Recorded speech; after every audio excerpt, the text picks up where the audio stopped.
புட்டுக்கேற்ற கொண்டக்கடலை குருமா செய்வது எப்படி என்றது இந்த வீடியோவில் பார்க்கலாம். ஏற்கனவே புட்டு செஞ்ச வீடியோ லிங்க் அனுப்புறேன். இந்த கொண்டக்கடலை குருமா இட்லி, தோசை, சப்பாத்திக்கு எது வேணா பயன்படுத்திக்கலாம். புட்டுக்கு ஏற்ற சுவையான கொண்டக்கடலை குருமா செய்வது எப்படின்றத இந்த வீடியோ மூலமா பார்க்கலாம். இதுக்கு தேவையான பொருட்கள், இது எப்படி செய்யலான்றத வாங்க வீடியோக்குள்ள போயிடலாம்.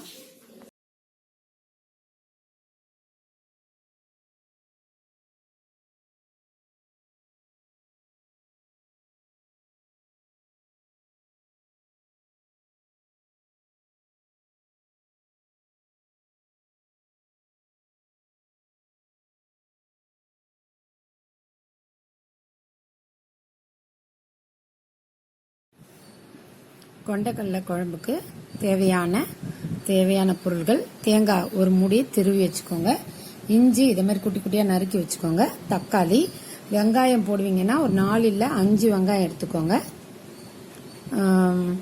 அதுக்கப்புறம் பூண்டுன்னா ஒரு 5 பல்லு, அதுக்கு மேல தேவையில்லை.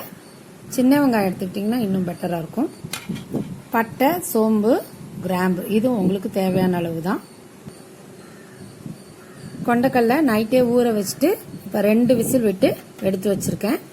இதுக்கு தேவையான பொருட்கள் இவ்வளோ மட்டும்தான். இது எப்படி நம்ம சுவையான புட்டுக்கு இல்லை தோசைக்கு, இட்லிக்கு தேவைப்படுற கொண்டக்கடலை குருமா வைக்கலான்றதை பார்க்கலாம். பாருங்க, கொஞ்சோண்டு எண்ணெய் 1 ஸ்பூன் ஊற்றிருக்கேன். 1 ஸ்பூன் எண்ணெய் விட்டு இப்போ நீங்கள் என்ன பண்ணலாம், வெங்காயத்தை போடலாம். நான் வெங்காயம் பயன்படுத்துகிறேன், இஞ்சி போடுறேன். இப்போ எப்படி நான் இஞ்சி வறுக்கிறனோ அதே போல் இஞ்சி 4 அதுக்கப்புறம் இதை எடுத்துட்டு பூண்டு 4 போட்டு வறுத்துக்கோங்க. நல்லா ஒரு செவரை வதக்கிக்கணும்.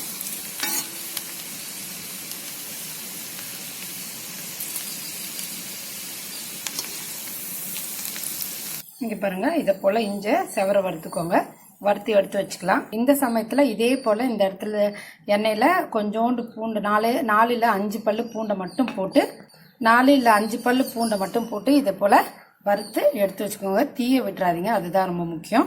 அதுக்கப்புறம் இப்போ வெங்காயம் போடுறேன். நான் வெங்காயம் போடுறதுனால தக்காளி போடுறேன். தக்காளி நல்லா வதக்கணும், இல்லைன்னா நல்லா இருக்காது.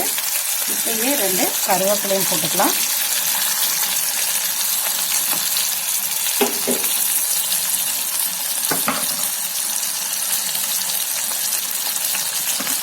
இப்போ 2 உப்பு போடலாம். உப்பு போட்டுட்டு ஒரு கலரிட்டு இதை மூடி வச்சுக்கலாம். ஒரு 2 நிமிஷத்துல நல்லா புழிஞ்சு வெந்துடும். தக்காளி நல்லா வெந்துருச்சு. பட்டை, கிராம்பு, ஏலக்காவை நம்ம இதில் போட்டு நல்லா கிளறிட்டு துருவி வச்சிருக்க தேங்காயை இதில் போட்டிருக்கோம். இப்போ நல்லா துருவி வச்ச தேங்காய் வறுக்கணும். நல்லா செவர வதக்குங்க. அப்பதான் குழம்பு ரொம்ப நல்லா இருக்கும். உப்புக்கு வதக்கினீங்கன்னா குழம்பு நல்லா இருக்காது, பச்சை வாசனை அடிக்கும். அதனால நல்லா செவர வதக்கிக்கணும். பாருங்க, தேங்காவை நல்லா செவர வதக்கிட்டு காமிக்கிறேன். பாருங்க, நல்லா செவர வதக்கிட்டோம். இது நல்லா ஆறட்டும்.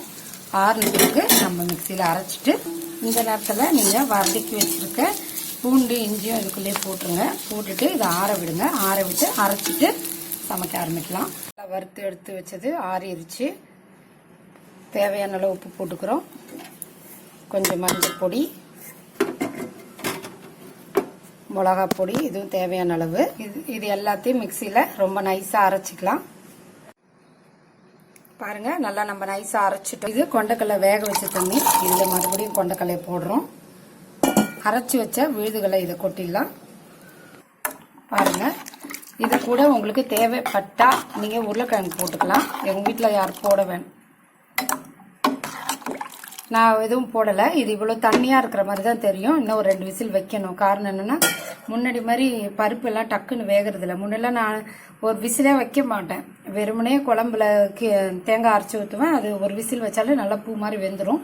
இப்போ எல்லா பருப்பும் ரொம்ப ஹார்டாக இருக்கிறதுனால முன்னாடியே 2 விசில் வச்சு ஆஃப் பண்ணியிருக்கேன்.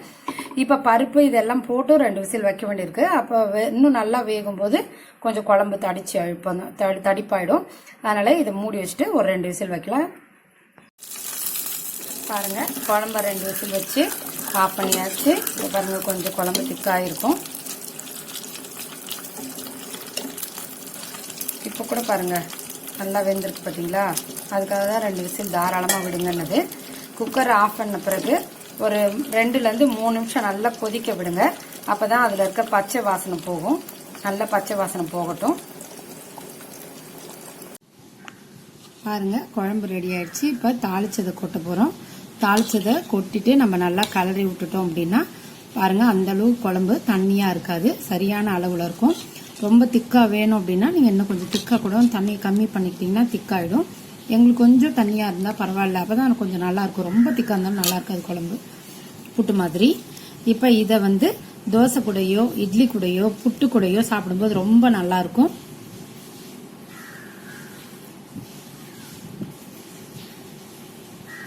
இந்த வீடியோ பிடிச்சிருந்தா லைக் பண்ணுங்க, ஷேர் பண்ணுங்க, சப்ஸ்கிரைப் பண்ணுங்க. நன்றி, வணக்கம்.